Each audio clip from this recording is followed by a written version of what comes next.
तो चलिए सर, अब समझेंगे किसी धारावाही चालक पर जो बल लगता है वो किस रूप में लगता है जी, इसको समझेंगे।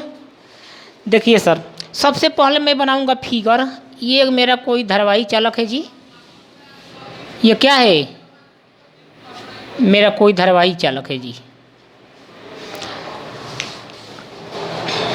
किसी धारावाही चालक पर लगा बल, मैं इस चालक से, ध्यान देंगे सर, यहाँ पर मैं क्रॉस जो यहाँ पर जो क्रॉस चिन्ह जो डोनेट करेगा वो क्या डोनेट कर रहा है जी, बोलना यार। यहाँ पर जो भी क्रॉस का चिन्ह है मैग्नेटिक फील्ड को डिनोट करता है। चूँकि मैग्नेटिक फील्ड में ही किसी चालक को रखेंगे तो उस चालक पर क्या लगेगा, बल लगेगा। जैसे एक छोटा सा एग्जाम्पल हम ले लें तो एक चुंबक लें, यहाँ एक लोहा लें, दोनों के बीच में क्या हो जाएगा, मैग्नेटिक फील्ड उत्पन्न हो जाएगा। अब इसके बीच से तुम किसी भी लोहा को गिरा दो तो लोहा को आने नहीं देगा, या तो इसका पावर ज़्यादा होगा तो ये खींच लेगा और इसका पावर होगा तो ये खींच लेगा। तो ये हमारा क्या है जी, चुंबकीय क्षेत्र बी है। समझ गए सर, ये सब क्या है, चुंबकीय क्षेत्र है। जितना भी क्रॉस चिन्ह है ना, ये सभी क्या है, चुंबकीय क्षेत्र है।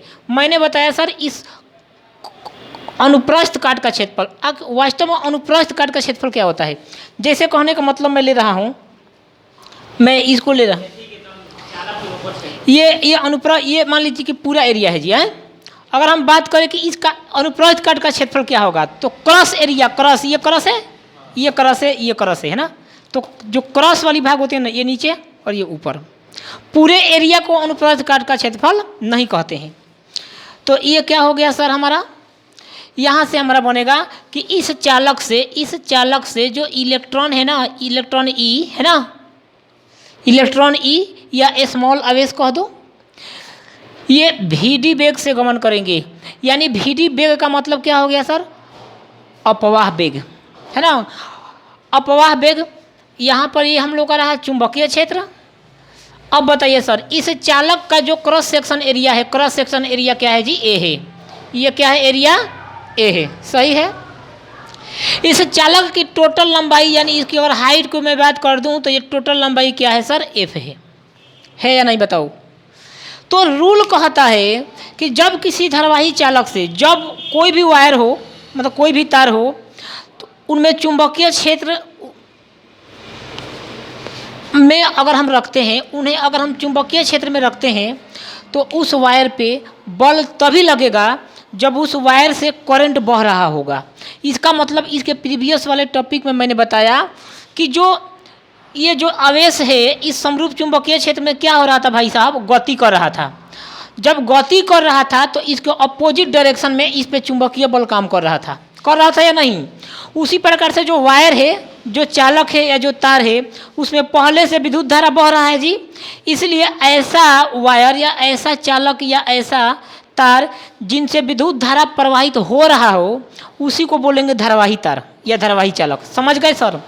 तो इनसे विद्युत धारा तो प्रवाहित हो रहा है, इसकी लंबाई कितनी मैंने माना, एल माना। तो आप बताइए सर, अगर मैं कंपेयर करूं, इतना ध्यान रखना है, बिना किसी धारावाही चालक के चुंबकीय बल कार्य नहीं करेगा। अब ऐसा नहीं है कि पूरा मैंने चुंबकीय क्षेत्र ले लिया साहब, ये क्या ले लिया मैंने, चुंबकीय क्षेत्र ले लिया और मैं इसको रख दूंगा तो इस पर चुंबकीय बल लग जाए, लगेगा क्या, नहीं ना लगेगा। तो इसका मतलब कि जब किसी चालक से करंट प्रवाहित हो रहा हो और उस कंडक्टर को या उस तार को हम समरूप विद्युतीय क्षेत्र में रखेंगे तभी चुंबकीय बल का एहसास होगा, अन्यथा नहीं। आइए आगे बढ़ेंगे सर इससे रिलेटेड। तो इस प्रकार से इस चालक पर इस प्रकार से लिख देते हैं, धारावाही चालक पर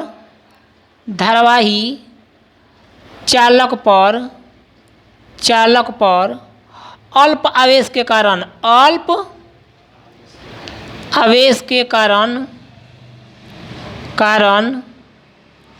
लगा बल। सर मैं बल लगा दे रहा हूँ यहाँ, बल F बराबर, हम जानते हैं कि वेलोसिटी और चुंबकीय क्षेत्र एक दूसरे के परपेंडिकुलर होता है सर। तो मैं लिख दूंगा minus e q into B, v cross B. बोल दीजिए सर, हाँ, इक्वेशन नंबर 1 सही बात है। और काश मैं यहाँ Q इंटू वी लिख दूँ तो भी सत्य होता, लेकिन एक एक इलेक्ट्रॉन इस वायर से क्या कर रहा है जी, गमन कर रहा है।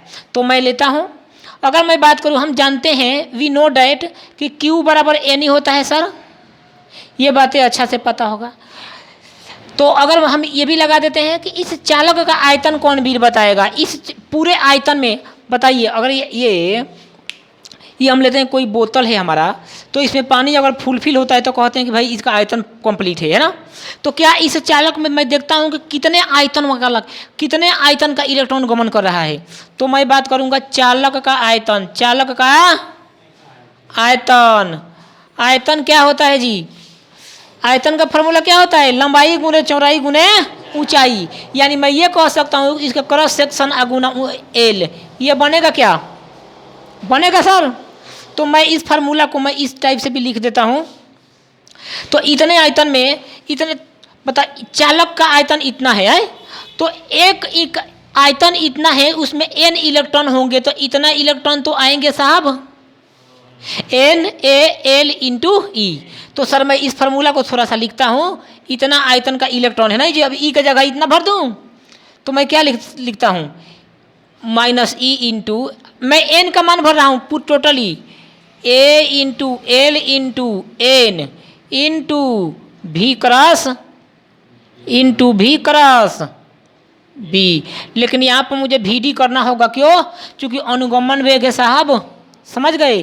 तो अब मुझे बताइए सर F बराबर, मैंने एक बताया था I बराबर NEA इंटू VD, बोल दो सर हाँ, NAE इंटू VD है अनुगमन धारा करंट इलेक्ट्रिसिटी में। तो आप मुझे बताइए साहब ये क्या, माइनस I इंटू एल, तो जस का तस है साहब, L इंटू बी नहीं बन जाएगा।